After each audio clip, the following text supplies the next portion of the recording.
உள்ளிட்ட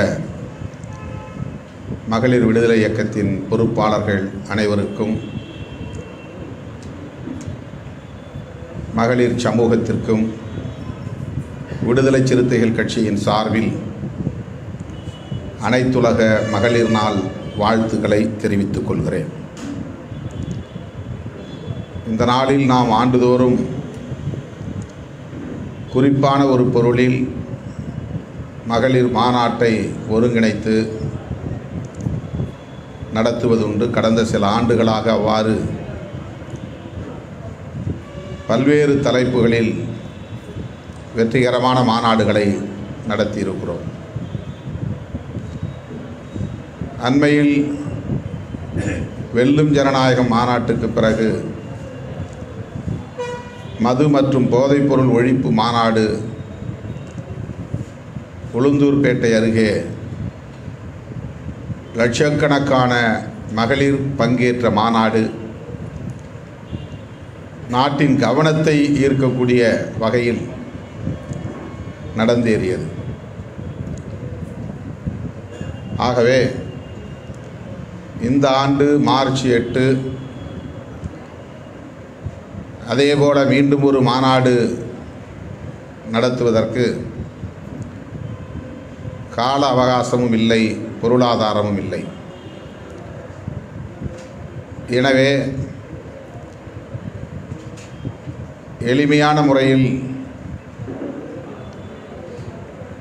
ஒரு நிகழ்வை ஒருங்கிணைக்கலாம் என்கிற அடிப்படையில் திருவண்ணாமலையில் இந்த ஆண்டுக்கான உலக மகளிர் நாள் கொண்டாடுவதென தீர்மானிக்கப்பெற்று மார்ச் 8க்கு பதிலாக மார்ச் 29இல் நடத்துவதென அறிவிக்கப்பட்டிருக்கிறது. அதற்கு இன்னொரு காரணம், மார்ச் 8ஆம் நாள் கேரளாவில் அங்குள்ள காங்கிரஸ் மகளிர் அணி சார்பில் இதர மகளிர் இயக்கங்கள் எல்லாம் ஒருங்கிணைந்து அனைத்துலக மகளிர் மாநாட்டை நடத்துவதாகவும் அதிலே நான் பங்கேற்க வேண்டும் எனவும் பிரபலமான காங்கிரஸ் தலைவர் ரமேஷ் சென்னிதாலா அவர்கள் என்னை அழைத்திருந்தார். நானும் அதற்கு இசைவளித்திருந்தேன். கேரளாவிலே நடைபெறவிருக்கிற அந்த நிகழ்வில் பங்கேற்க இசைவளித்த நிலையில் தமிழ்நாட்டிலே அதே மார்ச் 8ஆம் தேதி நம்முடைய மகளிர் விடுதலை இயக்கத்தின் சார்பிலே நிகழ்ச்சியை ஒருங்கிணைக்க இயலாது என்ற சூழலில்தான் மார்ச் 29க்கு நாம் இசைவளித்திருக்கிறோம். அதற்கான ஏற்பாடுகள் நடந்து வருகின்றன. கேரளாவில் இந்த நாளில் நடப்பதாக அறிவிக்கப்பட்ட நிகழ்ச்சி தவிர்க்க முடியாத சூழலில் மார்ச் 23க்கு தள்ளி வைக்கப்பட்டிருக்கிறது. எனவே இன்றைக்கு நான் திருவனந்தபுரத்திலே இருந்திருக்க வேண்டும். அந்த நிகழ்ச்சி மார்ச் 23க்கு தள்ளி வைக்கப்பட்டதால் இன்றைக்கு சென்னையிலே இருக்கிற ஒரு சூழல் அமைந்திருக்கிறது. ஆனாலும் இன்று மாலை நான் திருவனந்தபுரம் செல்லுகிறேன். ஏற்கனவே ஒப்புக்கொண்ட நிகழ்ச்சி நாகர்கோவில் கன்னியாகுமரி மாவட்டத்தில் நாகர்கோவில் அருகே நான் பங்கேற்க இசைவளித்த நிகழ்ச்சி நடைபெற உள்ளது. ஆகவே இன்று மாலை விமானம் பிடித்து நான் திருவனந்தபுரம் சென்று அங்கிருந்து நாளை காலை கன்னியாகுமரி மாவட்டத்தில் நடைபெற உள்ள நிகழ்ச்சியிலும் நான் பங்கேற்க வேண்டும். ஆகவேதான் இந்த நிகழ்ச்சியை தலைமையகத்தில் திடுமென ஒரு எளிய நிகழ்வாக ஒருங்கிணைக்க பெற்று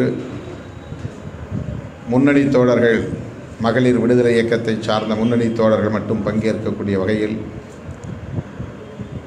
நடந்து கொண்டிருக்கிறது.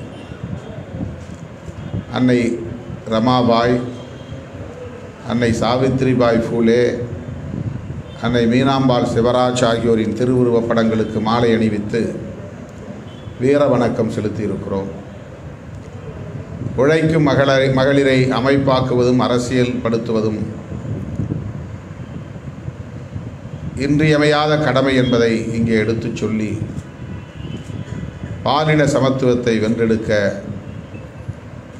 உறுதியேற்றிருக்கிறோம். இன்று மாலை அர்ச்சோனை அவர்கள் சொன்னதைப் போல சென்னையில் மட்டுமில்லாமல் தமிழ்நாட்டின் பல பகுதிகளில் மகளிர் விடுதலை இயக்கத்தின் சார்பில் ஆங்காங்கே நிகழ்ச்சிகள், பொதுக்கூட்டங்கள் ஒருங்கிணைக்கப்பட்டிருக்கின்றன. திட்டமிட்டவாறு இன்றைய நிகழ்ச்சிகளை நீங்கள் சிறப்பாக நடத்தி முடிக்க வேண்டும். மார்ச் 29ஆம் தேதி நடைபெறவிருக்கிற தேர்தல் அங்கீகார வெற்றி விழா நிகழ்ச்சியிலும் பெருந்திரளாக பங்கேற்க வேண்டும். இது ஒரு மாநில மாநாடாக நாம் ஒருங்கிணைக்கவில்லை. ஆனாலும் தமிழகம் தழுவிய அளவில் மகளிர் விடுதலை இயக்கத்தை சார்ந்த பொறுப்பாளர்களும் கட்சி கட்டமைப்பிலே பொறுப்பிலே இருக்கிற பெண்களும் தவறாமல் 29ஆம் தேதி நடைபெறவிருக்கிற தேர்தல் அங்கீகார வெற்றி விழாவில் பங்கேற்க வேண்டும். தேர்தல் அங்கீகாரம் குறித்து நற்சோனை இங்கே பேசினார். நாம் இந்த அங்கீகாரத்தை எப்போதே பெற்றிருக்க வேண்டும். கால் நூற்றாண்டுக்கு பிறகுதான் இந்த அங்கீகாரம் நமக்கு கிடைத்திருக்கிறது. அதற்காக நாம் பட்ட பாடு விவரிக்க முடியாது என்று இங்கே சுட்டிக்காட்டினார். அண்மையில் தருமபுரி மாவட்டம் கம்பையநல்லூரிலே நடைபெற்ற நிகழ்ச்சி ஒன்றில் நள்ளிரவு வேளையில் நான் இந்த அங்கீகாரம் தொடர்பாக பேசிய பேச்சினை கேட்டிருப்பீர்கள்.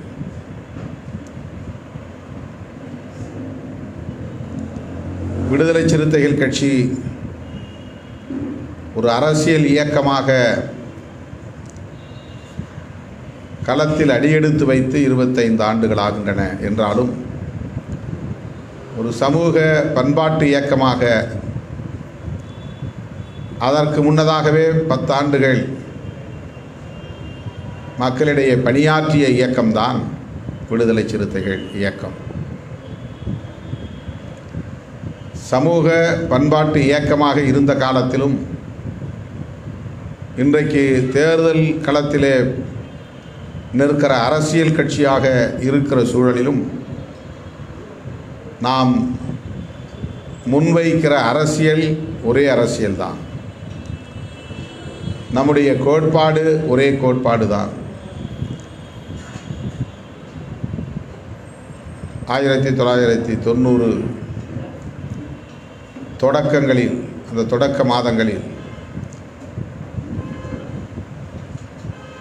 இந்த இயக்கத்திற்கான கொடியை நான் வரையறுக்கிற போது, வடிவமைக்கிற போது நீலம் சிவப்பு சரிபாதி மேலும் கீழும் என்று வரைந்து வடிவமைத்து அதன் நடுவிலே 5 முனைகளை கொண்ட நட்சத்திரம், அந்த நட்சத்திரத்தின் மையத்திலே பாயும் சிறுத்தை என்று சிறுத்தை முகம் பதித்த கொடியைத்தான் முதலில் அறிமுகப்படுத்தினோம்.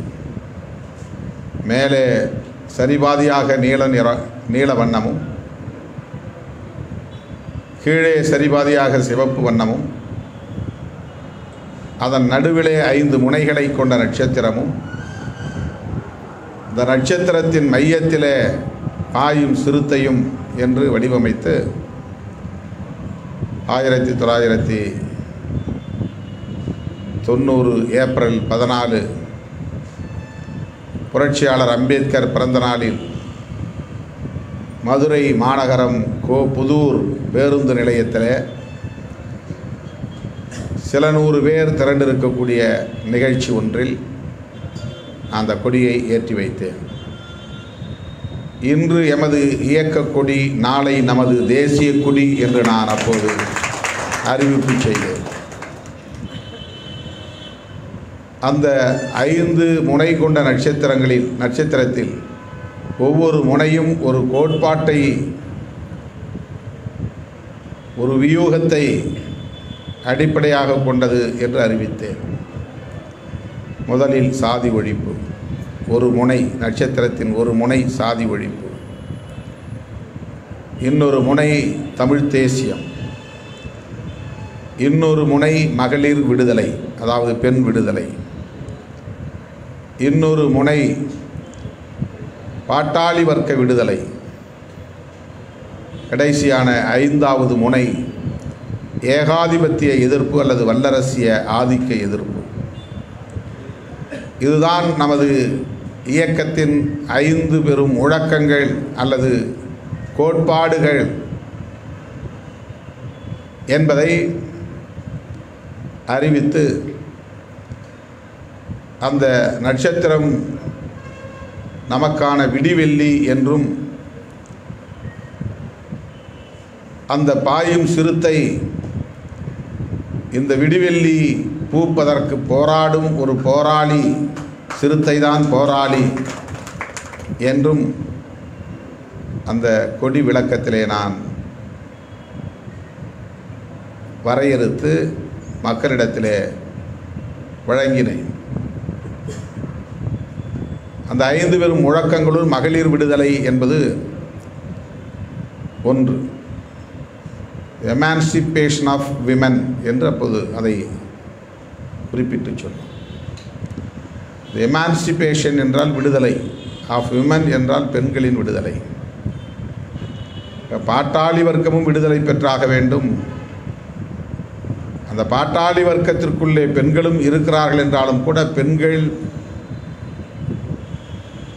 தனியே அடையாளப்படுத்தப்பட்டு அரசியல்படுத்தப்பட்டு அமைப்பாக்க பெற வேண்டும் என்பதை இந்த இயக்கத்தை அறிமுகப்படுத்திய போதே, இயக்கத்தின் கொடியை அறிமுகப்படுத்திய போதே நாம் முன்வைத்திருக்கிறோம்.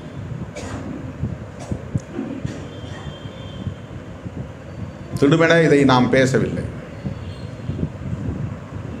மகளிர் விடுதலை என்றால் யாரிடமிருந்து விடுதலை, ஏன் விடுதலை என்ற கேள்வி எழுவது இயல்பு. யாரிடமிருந்து விடுதலை? தனி நபரிடமிருந்தா என்றால் இல்லை. ஒரு குறிப்பிட்ட சாதியிடம் இருந்தா இல்லை. ஒரு குறிப்பிட்ட இனத்திடம் இருந்தா இல்லை. ஒரு குறிப்பிட்ட தேசத்திடம் இருந்தா இல்லை. இந்தியா விடுதலை பெற வேண்டும் என்றால் ஆங்கிலேய ஏகாதிபத்திய ஆதிக்கத்திலிருந்து விடுதலை பெற வேண்டும், பிரிட்டிஷ்காரனிடமிருந்து விடுதலை பெற வேண்டும் என்று நாம் சொல்லிவிடுகிறோம். அப்படி என்றால் பெண்கள் விடுதலை பெற வேண்டும் என்றால் எங்கிருந்து விடுதலை, எவரிடமிருந்து விடுதலை என்ற கேள்வி எழுகிற போது மிக இயல்பாக நமக்கு கிடைக்கிற விடை ஆண்களிடமிருந்து விடுதலை என்று தான் பதில் சொல்வோம்.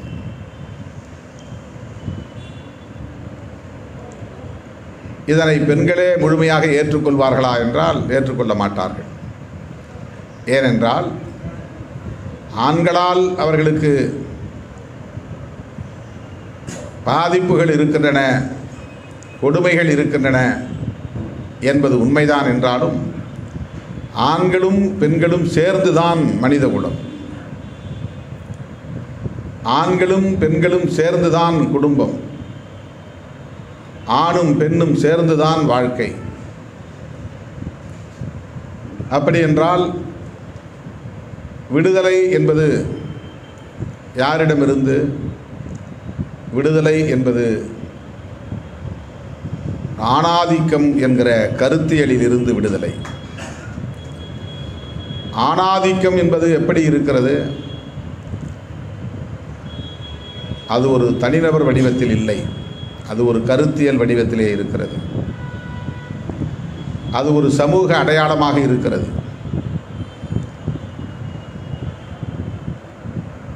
அது உலகம் தழுவிய அடையாளமாக இருக்கிறது. ஒரு குறிப்பிட்ட சாதியில் மட்டும்தான் இருக்கிறது, ஒரு குறிப்பிட்ட குடும்பத்தில் மட்டும்தான் இருக்கிறது, ஒரு குறிப்பிட்ட சில ஆண்களிடம் மட்டும்தான் இருக்கிறது என்று சொன்னால் அது எளிது. ஆனால் இது ஒரு கருத்தியலாக இருக்கிறது, ஒரு தத்துவமாகவே கோட்பாடாகவே இது இருக்கிறது. இதனை புரிந்து கொள்வதன் மூலம்தான் இதனை எதிர்க்கிற வலிமையை பெற முடியும். ஆணாதிக்கத்தை எப்படி புரிந்து கொள்வது? ஆண்கள் அனைவரும் எதிரிகள், அவர்களை எதிர்த்து அவர்களை வீழ்த்தி அவர்களை தோற்கடித்து அவரிடமிருந்து பெண்கள் மீட்சி பெறுவதா என்றால் அப்படி இல்லை.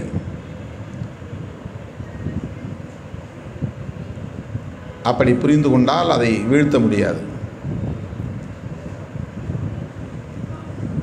ஆணாதிக்கம் இங்கே இருக்கிறது, மேலோங்கி இருக்கிறது என்பது ஒரு தனி நபரின் மூலமாக இல்லை, ஒரு தனி ஆண் மூலமாக இங்கே நிகழ்வதில்லை. அது ஒரு சமூக கட்டமைப்பாக இருக்கிறது, அது ஒரு சோஷியல் ஸ்ட்ரக்சராக இருக்கிறது. அதற்கு பல்வேறு காரணங்களை சொல்ல முடியும். எல்லா தேசங்களிலும் இருக்கிறது.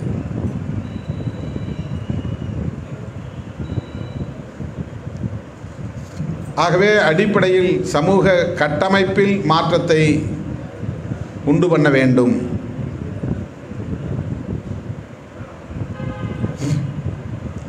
மகளிர் விடுதலை என்பது இன்னொரு மொழியில் சொல்ல வேண்டுமானால் பாலின சமத்துவம் என்பதாகும். பாலின சமத்துவம் என்பது ஆணும் பெண்ணும் சமம் என்கிற பார்வையை குறிக்கும். பெண்ணுக்கு உள்ள உரிமைகளும் ஆணுக்குள்ள உரிமைகளும் சமமாக இருக்க வேண்டும். பெண்ணுக்குள்ள அதிகாரமும் ஆணுக்குள்ள அதிகாரமும் சமமாக அணுகப்பட வேண்டும். வாய்ப்புகள் சமமாக வழங்கப்பட வேண்டும். இந்திய அரசமைப்பு சட்டம் சமத்துவத்தை படைப்பதற்கான ஒரு சட்டம்.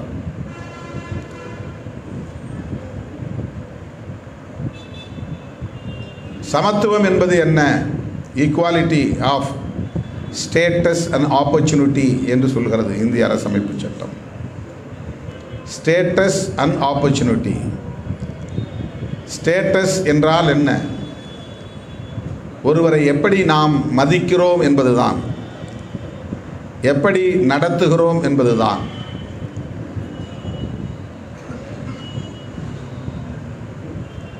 எப்படி அவர்களை தகுதிப்படுத்துகிறோம் அல்லது அந்த தகுதியை மதிக்கிறோம் என்பதுதான். சமத்துவம் என்பது நான் பல மேடைகளில் சொல்லியிருக்கிறேன். எல்லோருக்கும் சமமான உணவை வழங்கிவிட முடியாது, சமமான வீடு கட்டி தந்துவிட முடியாது, சமமான நிலத்தை வழங்க முடியாது, சமமான பதவியை வழங்க முடியாது, சமமான உடையை வழங்க முடியாது, சமமான இடத்தில் எல்லோரையும் வாழ வைத்து விட முடியாது. இது அல்ல சமம் என்பது. எல்லோருக்கும் சமமான கல்வியை, ஒரே கல்வியை வழங்க முடியாது. அனைவரையும் சமமாக மதிப்பது, நடத்துவது என்பதுதான் முக்கியமானது. அதுதான் ஈக்குவாலிட்டி ஆஃப் ஸ்டேட்டஸ். அனைவருக்கும் சமமான வாய்ப்பை தருவது. அந்த வாய்ப்பிலே யார் என்ன வெற்றியை பெறுகிறார்கள் என்பது வேறு.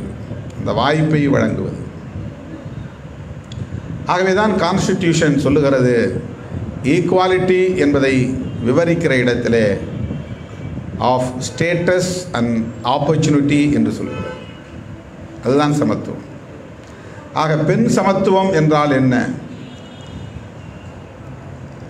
ஆணுக்கு ஒரு மரியாதை, பெண்ணுக்கு ஒரு மரியாதை என்றால் அங்கே டிஸ்கிரிமினேஷன் இன் ஸ்டேட்டஸ் என்று வந்து விடுகிறது, பாகுபாடு.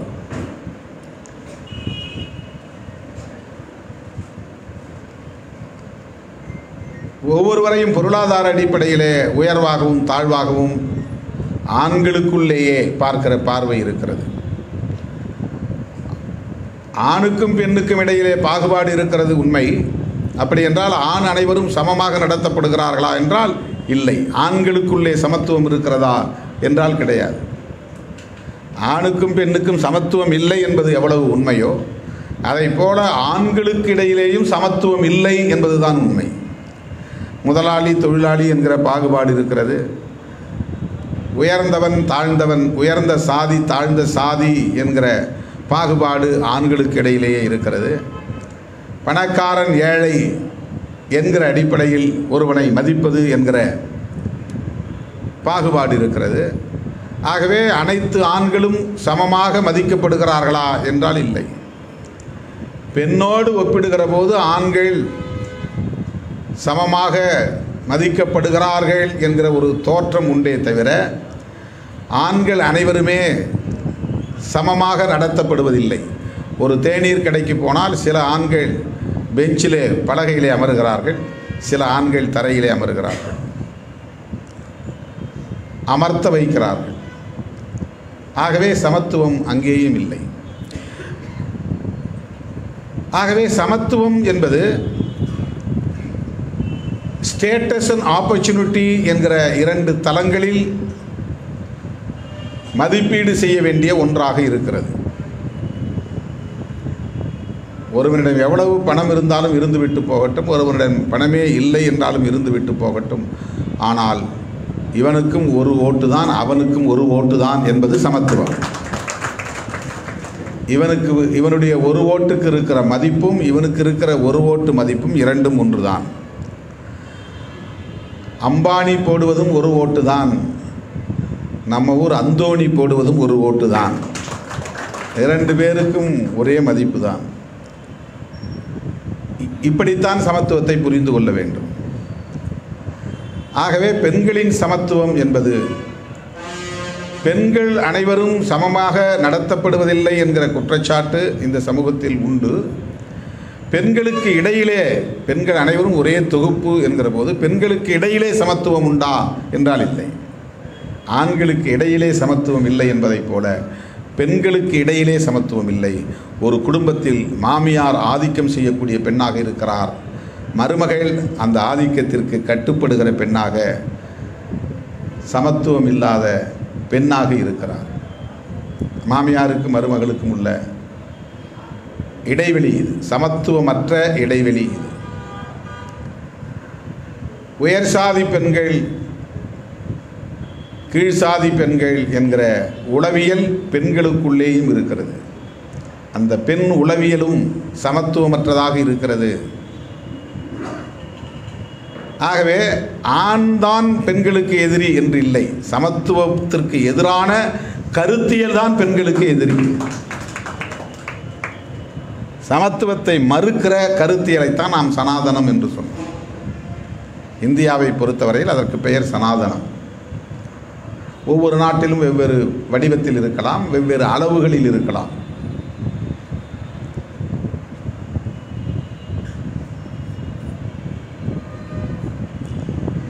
சனாதனத்தை இங்கே ஒரு கோட்பாடாக நிலைநிறுத்திவிட்ட நிலையில்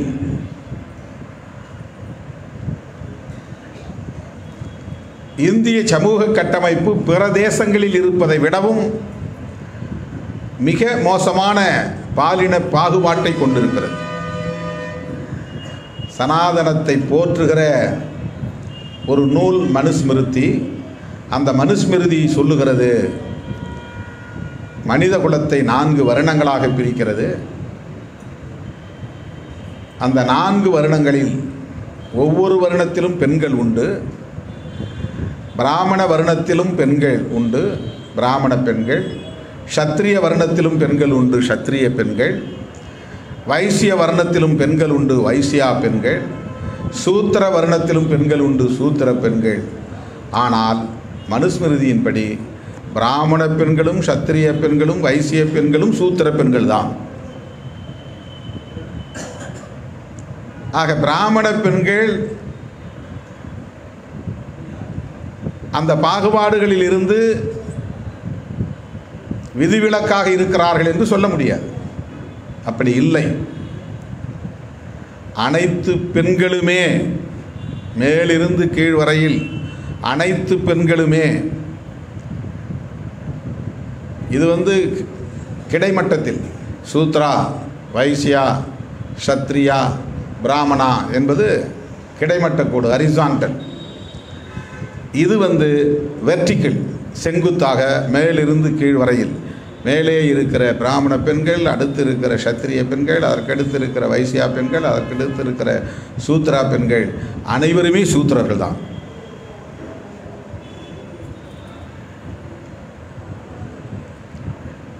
இதை எல்லோரும் சேர்ந்து காப்பாற்றி கொண்டிருக்கிறார்கள். எல்லோரும் சேர்ந்து என்றால் ஆணும் பெண்ணும் சேர்ந்து காப்பாற்றி கொண்டிருக்கிறார்கள். இந்த பாகுபாட்டை, சமத்துவம் இல்லாத பாலின பாகுபாட்டை ஆண்கள் மட்டும் கட்டி காப்பாற்றவில்லை, பெண்களும் கட்டி காப்பாற்றுகிறார்கள். அது எங்கள் குடும்ப வழக்கம், அதனால் சாதி மறுப்பு திருமணத்தை ஏற்க மாட்டோம் என்று ஆணும் சொல்லுகிறான், பெண்ணும் சொல்லுகிறான்.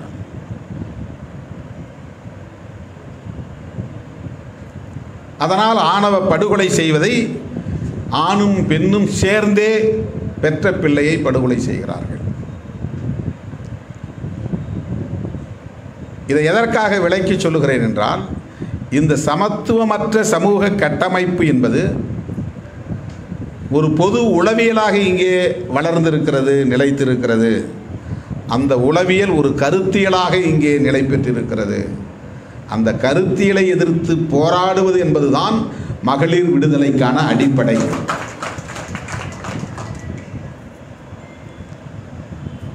பாட்டாளி வர்க்கத்தின் விடுதலைக்கு முதலாளி வர்க்கத்தில் பிறந்தவர்கள் கருத்தியலை தோற்றுவித்திருக்கிறார்கள், களம் அமைத்து தந்திருக்கிறார்கள், போராடி இருக்கிறார்கள். ஒரு முதலாளி குடும்பத்திலே பிறந்தவர்கள், முதலாளித்துவ குடும்பத்திலே பிறந்தவர்கள், உயர் சாதி குடும்பத்திலே பிறந்தவர்கள் உழைக்கும் பாட்டாளி வர்க்கத்தின் விடுதலைக்காக சிந்திக்கவும் செயல்படவும் களத்திலே நிற்கிறார்கள் என்றால் அவர்கள் ஜனநாயக சக்திகள் என்று கூறும். ஆக மகளிர் விடுதலைக்காக புரட்சியாளர் அம்பேத்கர் என்கிற ஆண் மகன், தந்தை பெரியார் என்கிற ஆண், மகாத்மா பூலே என்கிற ஆண், கௌதம புத்தர் என்கிற ஆண், இவர்கள் அனைவருமே பெண்கள் கல்வி பெற வேண்டும், அதிகாரம் பெற வேண்டும், சொத்துரிமை பெற வேண்டும் என்கிற கருத்தியலை முன்வைத்தவர்கள். எனவே அவர்கள் எப்படி மகளிர் விடுதலைக்கு எதிரிகளாக முடியும்? அவர்கள் மகளிர் விடுதலைக்கான ஜனநாயக சக்திகள், ஜனநாயக சக்திகள். எனவே பகைவர்கள் யார் என்பதை தீர்மானிக்கிற போது நமக்கு ஒரு பார்வை தேவை. நட்பு சக்திகள், ஜனநாயக சக்திகள் யார் என்பதை தீர்மானிக்கிற போது நமக்கு ஒரு பார்வை தேவை. இந்த பார்வை தேவை என்று சொல்லுகிறோமே, அந்த தேவையை உருவாக்குகிற பணிக்கு பெயர் தான் அரசியல் படுத்துதல் என்று பெயர். பொலிட்டிசைசிங் த பீப்புள். அதை எடுத்து சொல்லி புரிய வைப்பது, அதை புரிந்து கொண்டு அதன் அடிப்படையில் இணைந்து செயல்படுவது. அந்த கருத்தோடு உடன்படுகிற ஆண்களும் பெண்ணியவாதிகளாக உள்வாங்க பெற்று அவர்களோடு இணைந்து களமாடுவது. அப்படியெல்லாம் நிகழ்ந்தால்தான் அடுத்த கட்டத்தை நோக்கி நகரும். பெண்கள் மட்டுமே போராடி பெண் விடுதலை பெற முடியாது. ஆனால் பெண் போராடாமல் பெண் விடுதலை கிடையாது. பாட்டாளி வர்க்கம் மட்டுமே போராடி பாட்டாளி வர்க்க விடுதலையை வென்றெடுத்து விட முடியாது. ஆனால் பாட்டாளி வர்க்கம் அமைப்பாக திரளாமல், அவர்கள் போராடாமல் பாட்டாளி வர்க்கத்தின் விடுதலையை வென்றெடுக்க முடியாது. தலித்துகள் மட்டுமே போராடி சாதியை ஒழித்து விட முடியாது. ஆனால் தலித்துகள் ஒரு சக்தியாக அணி திரளாமல் போராட முடியாது. சாதி ஒழிப்பு என்பதை ஒரு கொள்கை முழக்கமாக, கோட்பாட்டு முழக்கமாக, கட்சியின் முதன்மையான முழக்கங்களுள் ஒன்றாக வைத்திருக்கிற ஒற்றை இயக்கம் விடுதலை சிறுத்தைகள் கட்சி. அதிகாரபூர்வமாக நாம் அறிவித்திருக்கிறோம். சாதி ஒழிப்போடு உடன்படுகிற பலர் உண்டு, பல இயக்கங்கள் உண்டு. அந்த களத்திலே நம்மோடு இருப்பார்கள், இருப்பது உண்மை. ஆனால் அதை தமது ஐம்பெரும் கொள்கை முழக்கங்களுள் ஒன்றாக, அல்லது எத்தனை முழக்கங்களை அவர்கள் கொள்கை முழக்கங்களாக வைத்திருக்கிறார்களோ அவற்றுள் ஒன்றாக அதிகாரபூர்வமாக அறிவித்திருக்கிறார்களா என்றால் எனக்கு தெரிந்து இந்திய அளவில் விடுதலை சிறுத்தைகளை தவிர வேறு எந்த இயக்கமும் கிடையாது.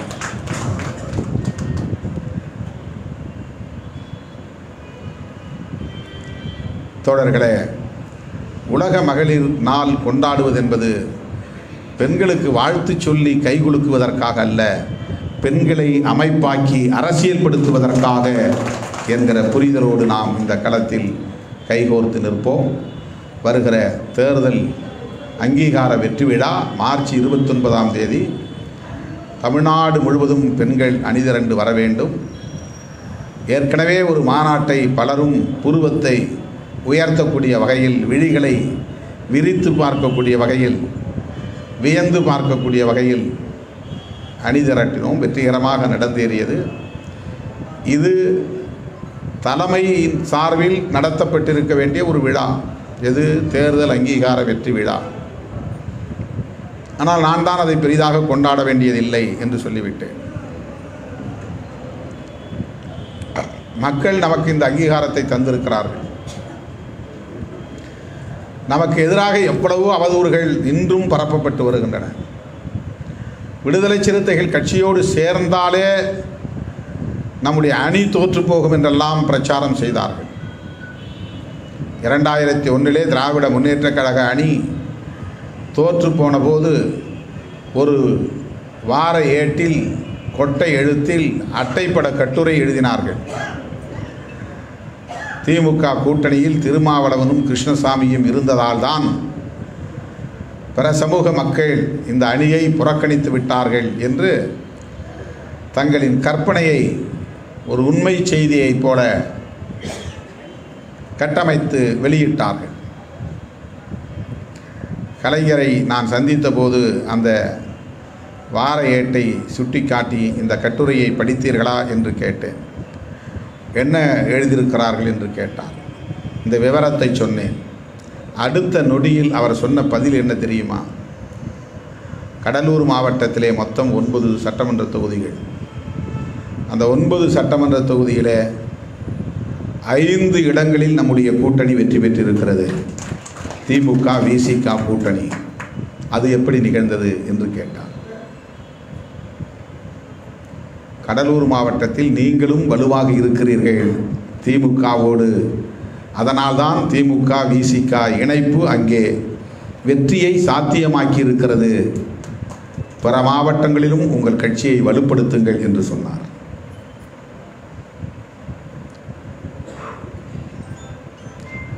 ரெண்டாயிரத்தி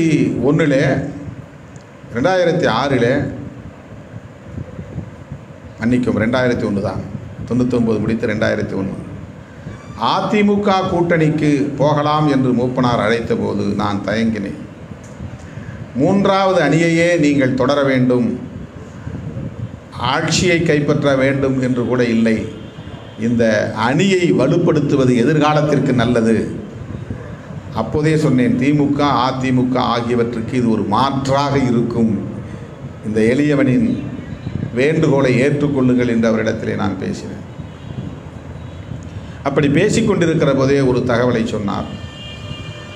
திருமாவளவனையும் நம்முடைய கூட்டணியிலே இணைத்துக் கொள்ளலாம் என்று நான் ஜெயலலிதா அம்மையாரிடத்திலே பேசிக்கொண்டிருந்தேன். அப்போது அவர் சொன்னார், திருமாவளவன் போட்டியிட்ட சிதம்பரம் தொகுதியில் தானே 2.25 லட்சம் வாக்குகள் கிடைத்திருக்கின்றன. பெரம்பலூர் தொகுதியில் 90,000 வாக்குகள் தானே கிடைத்திருக்கின்றன.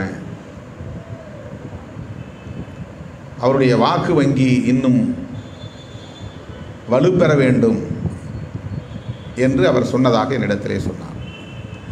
அப்படி என்றால் விடுதலை சிறுத்தைகள் கட்சி 2 இடத்திலே போட்டியிட்டது. சிதம்பரம், பெரம்பலூர். பெரம்பலூரிலே 94,000 வாக்குகள், சிதம்பரம் தொகுதியிலே 2,25,000 வாக்குகள். திருமாவளவன் அந்த கட்சியின் தலைவர் போட்டியிட்ட தொகுதியில் 2.25 லட்சம் வாக்குகள் குவிந்திருக்கின்றன. அதே அளவுக்கு பிற இடங்களில் அல்லது கணிசமான அளவில் அந்த தொகுதியிலும் கிடைத்திருந்தால் அந்த கட்சி அந்த வாக்கு வங்கி வலிமையை பெற்ற ஒரு கட்சி என்று நாம் எடுத்துக்கொள்ள முடியும் என்று சொன்னதாக கணக்கு பண்ணி சொன்னதாக சொன்னார். ஒரு கட்சிக்கு வாக்கு வங்கி எவ்வளவு முக்கியமானது, அதன் அடிப்படையில் தான் ஒரு கூட்டணி தீர்மானிக்கப்படும். இப்போ ஒரு நாடாளுமன்ற தொகுதியிலே 40,000 வாக்குகள் வாங்கினால் கூட அதை பெரிய கட்சி என்று இன்றைக்கு எல்லோரும் போற்றுகிறார்கள். 50,000 வாக்குகள் பெற்றால் கூட பெரிய அளவுக்கு சக்தி இருப்பதாக உட்படுத்தவில்லை, அதை கட்டுரையாக எழுதவில்லை. 30,000 வாக்குகளை எல்லாம் பெரிய பெரிய செய்திகளாக மாற்றுகிறார்கள். இப்போதே 20%, 24% என்றெல்லாம் எழுதுகிறார்கள். அடுத்த முதலமைச்சர் இவர்தான் என்று ஊடகங்களே வரிந்து கட்டிக்கொண்டு வலிந்து செய்தியை ஊதாகரப்படுத்துகிறார்கள். இன்னும் ஒரு தேர்தலில் கூட நிற்கவில்லை. வாக்குகள் எவ்வளவு என்பது யாருக்கும் தெரியாது. ஆனாலும் இந்த சமூகமும் இந்த ஊடகமும் எத்தகைய அணுகுமுறைகளை கொண்டிருக்கின்றன என்பதை நீங்கள் புரிந்து கொள்ள வேண்டும். இப்படிப்பட்ட இந்த சமூகத்தில்தான் அங்குலமாக போராடி இந்த அங்கீகாரத்தை நாம் பெற்றிருக்கிறோம்.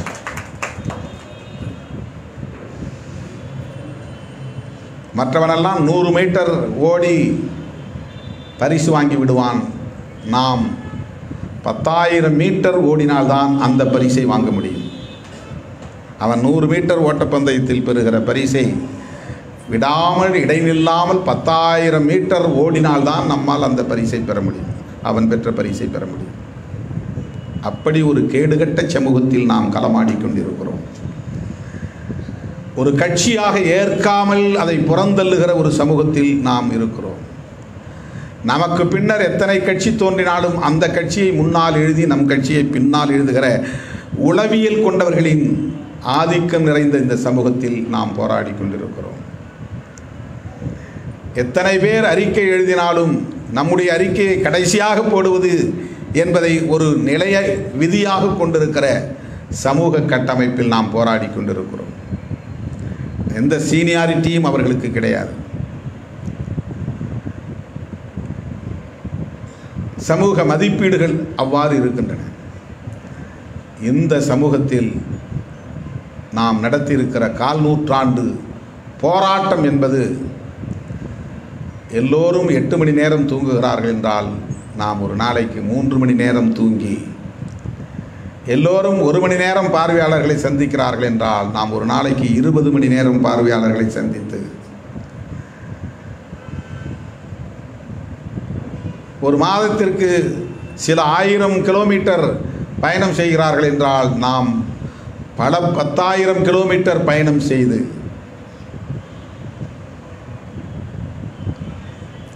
பல நெருக்கடிகளை சந்தித்து, கல்வீச்சு சந்தித்து, சொல்வீச்சு சந்தித்து, ரத்தம் சிந்தி, உயிர் இழந்து, ஆதாரமில்லாத அவதூறுகளை சுமந்து, அவமானங்களை சுமந்து,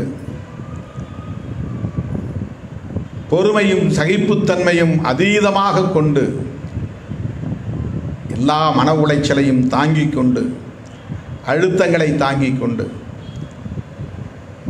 அங்குலமாக நாம் நகர்ந்து இந்த இடத்தை கொண்டிருக்கிறோம். எனவே இந்த அங்கீகாரம் என்பது கொண்டாடப்பட வேண்டிய ஒன்றுதான். ஆனாலும் நான் அதை பெரிதாக எடுத்துக்கொள்ளவில்லை. வேண்டாம், மகளிர் அணி கொண்டாடட்டும் என்று சொல்லிவிட்டேன். விழுப்புரத்திலாவது நடத்தியாக வேண்டும் என்று தோழர் ரவிக்குமார் அவர்கள் எடுத்துக்கொண்ட முன்முயற்சியின் விளைவாக வருகிற 16ஆம் தேதி அவர் அந்த தொகுதியிலே மக்களுக்கு நன்றி சொல்லக்கூடிய வகையில் தேர்தல் அங்கீகார வெற்றி விழா நிகழ்ச்சி ஒன்றை நடத்துகிறார். விழுப்புரத்தில் நடத்துவதால் சிதம்பரத்திலும் நடத்தியாக வேண்டும் என்கிற ஒரு கட்டாயம் எழுந்துள்ளது. எனவே இந்த தேர்தல் அங்கீகார வெற்றி விழா சிதம்பரத்திலும் விரைவில் நடைபெறும் என்பதை தெரிவித்துக் கொள்கிறேன். எனது அருமை தோழர்களே, பெண்கள் என் கையில் பானை சின்னத்தை தந்தார்கள். அந்த சின்னம் நிலையான சின்னமாக மாற வேண்டுமானால்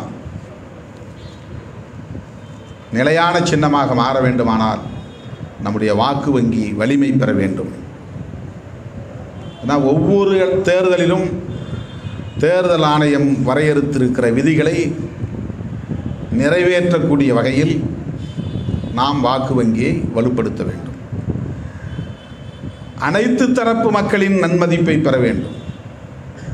தொடர்ந்து சட்டமன்றத்திலும் நாடாளுமன்றத்திலும் நாம் இடம்பெற்றாக வேண்டும். அப்படி ஒரு நிலை வந்தால்தான் நாம் நமக்கான அதிகார பகிர்வை வென்றெடுக்க முடியும். இன்னும் அதிகார வர்க்கத்தின் மூலம் நமக்கு இழைக்கப்படுகிற அநீதிகளில் இருந்து விடுபட முடியும். கொடியேற்ற முடியவில்லை, பொதுக்கூட்டங்களை நடத்த முடியவில்லை என்றெல்லாம் பல்வேறு பகுதிகளிலிருந்து நமக்கு நாள்தோறும் செய்திகள் வந்த வண்ணம் உள்ளன. இவையெல்லாம் எப்போது தீரும் என்றால் இன்னும் நாம் வலிமை பெறுகிற போதுதான், வாக்கு வங்கி வலிமை பெறுகிற போதுதான், பானை சின்னம் நிலையான சின்னமாக மாறுகிற போதுதான், அதை தக்க வைத்து கொள்ளக்கூடிய அளவுக்கான அரசியல் சக்தியாக வலிமை பெறுகிற போதுதான் இந்த வலிமையை பெறுவதற்கு மகளிரின் பங்கும் முக்கியமாக முதன்மையாக உள்ளது. ஊரெல்லாம் இதை எடுத்துச் சொல்ல வேண்டும், தெருவெல்லாம் எடுத்துச் சொல்ல வேண்டும், இல்லந்தோறும் எடுத்துச் சொல்ல வேண்டும்.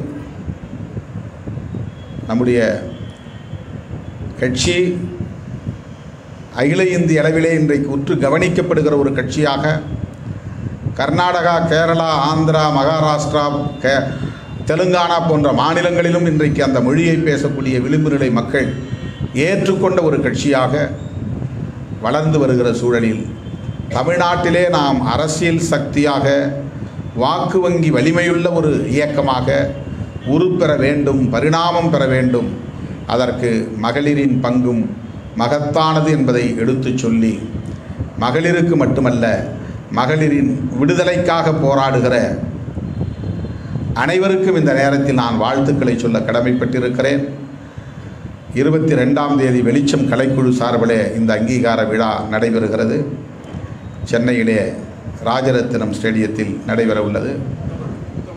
முத்தமிழ் மன்றம் அந்த நிகழ்விலும் தோழர்கள் பங்கேற்க வேண்டும் என்று அழைப்பு விடுத்து, மகளிர் விடுதலை இயக்கத்தின் சார்பில் மார்ச் 29ஆம் தேதி நடைபெற உள்ள தேர்தல் அங்கீகார வெற்றி விழாவுக்கான விழாக்குழுவும் விரைவில் அறிவிக்கப்படும் என்பதை தெரிவித்து அனைவருக்கும் வாழ்த்துக்களை கூறி முடிக்கிறேன். நன்றி, வணக்கம்.